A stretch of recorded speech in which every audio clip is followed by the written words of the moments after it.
एक बार एक छोटी सी बच्ची हाथ में मिट्टी की गुल्लक लिए भागती हुई एक दवाई की दुकान पर गई। वह काफी देर तक वहां पर खड़ी रही, लेकिन दुकानदार का ध्यान उस पर नहीं गया क्योंकि वहां पर काफी भीड़ थी। फिर इस बच्ची को गुस्सा आया और अपने मिट्टी की गुल्लक को वहीं काउंटर पर जोर से रख दिया।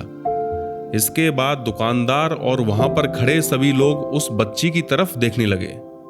दुकानदार ने उस बच्ची से पूछा कि बेटे, आपको क्या चाहिए? तो वह बड़े ही भोलेपन से बोली, मुझे एक चमत्कार चाहिए। यह सुनकर दुकानदार को कुछ समझ में नहीं आया और ना ही वहां पर खड़े लोगों को कुछ समझ में आया। सभी उसकी तरफ देखने लगे। फिर दुकानदार ने उससे कहा कि बेटे, चमत्कार तो यहां पर नहीं मिलता है। तो बच्ची को लगा कि वह उसे झूठ बोल रहा है। उसने कहा कि मेरे गुल्लक में बहुत पैसे हैं, बताओ आपको कितने पैसे चाहिए?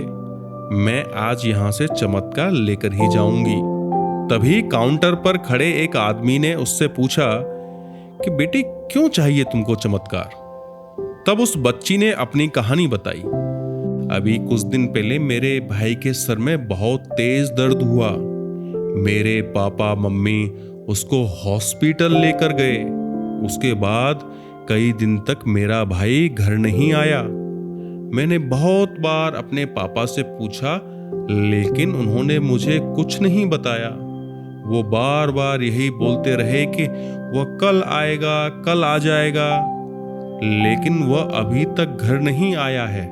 तभी मैंने देखा कि मम्मी रो रही थी और पापा उनसे कह रहे थे कि हमारे बेटे के इलाज और दवाइयों के लिए जितने पैसे चाहिए उतने पैसे मेरे पास नहीं हैं। अब उसको कोई चमत्कार ही बचा सकता है। तब मुझे लगा कि मेरे पापा के पास अगर पैसे नहीं भी हैं तो क्या हुआ, मेरे पास तो हैं। इसलिए मैंने जितने भी पैसे जोड़ रखे थे वो सारे पैसे लेकर मैं इस दवाई की दुकान पर आई हूं ताकि चमत्कार खरीद सकूं। फिर उस आदमी ने बच्ची से पूछा कि कितने पैसे हैं तुम्हारे पास? यह सुनते ही बच्ची ने गुल्लक उठाई और जमीन पर पटक कर उसे फोड़ दिया और पैसे काउंट करने लग गई। वहां पर खड़े सभी लोग उसे देख रहे थे। थोड़ी देर बाद उसने सारे पैसे इकट्ठे किए और बोली, मेरे पास पूरे 19 रुपए हैं। वो जो आदमी वहां पर खड़ा था वह थोड़ा सा मुस्कुराया और बोला कि अरे, तुम्हारे पास तो पूरे पैसे हैं, इतने का ही तो आता है चमत्कार। यह सुनकर वह बच्ची बहुत खुश हो गई और बोली, चलो मैं आपको अपने पापा से मिलवाती हूँ। बाद में पता लगा कि वह आदमी कोई आम आदमी नहीं था, बल्कि एक बहुत बड़ा न्यूरो सर्जन था और उसने सिर्फ 19 रुपए में उसकी भाई की सर्जरी कर दी। उसका भाई कुछ दिन बाद ठीक होकर घर वापस आ गया।